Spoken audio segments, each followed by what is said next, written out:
আর এবার নজর রাখবো রাজ্যে রেলের সাবওয়ে জট কাটলো। রেলমন্ত্রী মুখ্যমন্ত্রীর বৈঠকের পরেই মিলল সূত্র।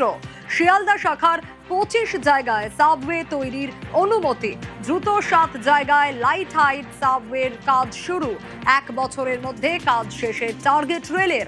তৃণমূল জমানায় অ্যাপ্রোচ রোডের অনুমতি মেলেনি, দুর্ঘটনা যানজট কমাতেই নতুন সাবওয়ে।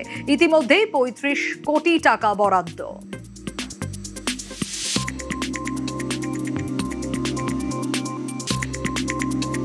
LHS का काम नॉर्मली 1 साल लगता है जब से आपका वर्क स्टार्ट होता है, क्योंकि जो हम ब्लॉक इंसर्ट करते हैं प्लस उसके बाद में अप्रोच रोड बनता है, वाटर इनग्रेस को रोकने के लिए कुछ वर्क करने पड़ते हैं, सम्प वगैरह बनाना होता है, तो उसमें 1 साल से थोड़ा टाइम लगता है करीब। पर कुछ जगहों पर केयरफुली सिलेक्ट किया गया जहाँ पर बहुत हैवी ट्रेसपासिंग था, तो 7 ऐसी लोकेशन सिलेक्ट किया गया और रेलवे बोर्ड ने, जो कि पॉलिसी में नहीं भी आता है, फिर भी 7 हमारे लेवल क्रॉसिंग अनऑथराइज्ड ट्रेसपासिंग पर LHS का या सबवे का सैंक्शन दिया है हमको।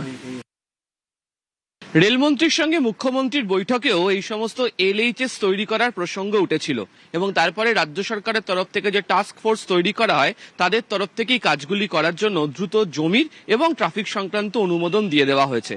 একই সংক্রান্ত কাজ রোড ওভারব্রিজের ক্ষেত্রে যাতে করতে পারা যায় সে ব্যাপারেও রেলের সঙ্গে কথা চালাচ্ছে রাজ্য। তার কারণ শিয়ালদা ডিভিশনের মতো বেশ কতগুলি জায়গাতে আরবি তৈরি করতেছে ইতিমধ্যেই যে ফিজিবিলিটি স্টাডি তা শুরু করে দেওয়া হয়েছে। ক্যামেরা অসিত দাসের সাথে আবির ঘোষাল, নিউজ 18 বাংলা, কলকাতা।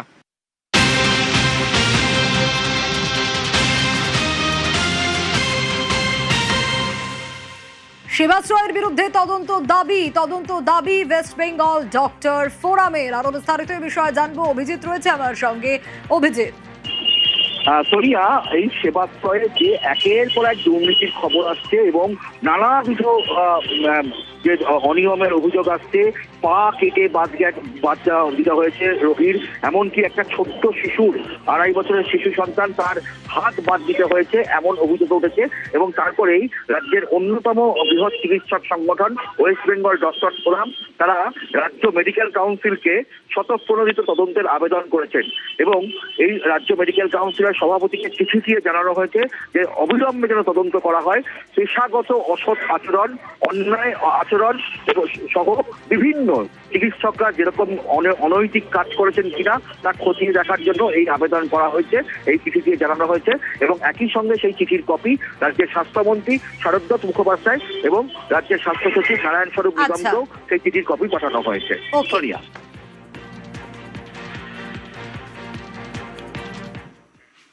সিউড়িতে জনতার দরবারে জগন্নাথ চট্টোপাধ্যায়।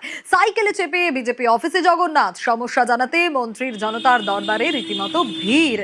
সমস্যা শুনে সমাধানের আশ্বাস জগন্নাথের।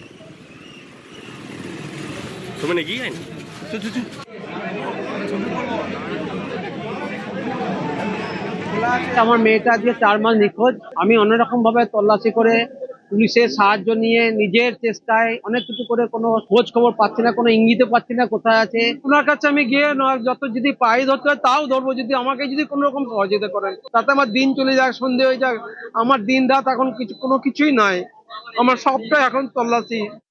আমি গেছিলাম সমস্যার সমাধানে। এনার হচ্ছে পেশেন্ট, এই পেশেন্টের একটু রোগ আছে, বেসরকারি খরচার জন্য দেখাতে পারছে না, এই জন্য সরকারি হসপিটালের জন্য সুবিধার জন্য চেয়েছিলাম। দাদা বললো একটা করে দেবো, সমস্যার সমাধান করে দেবো সরকারি হসপিটালে।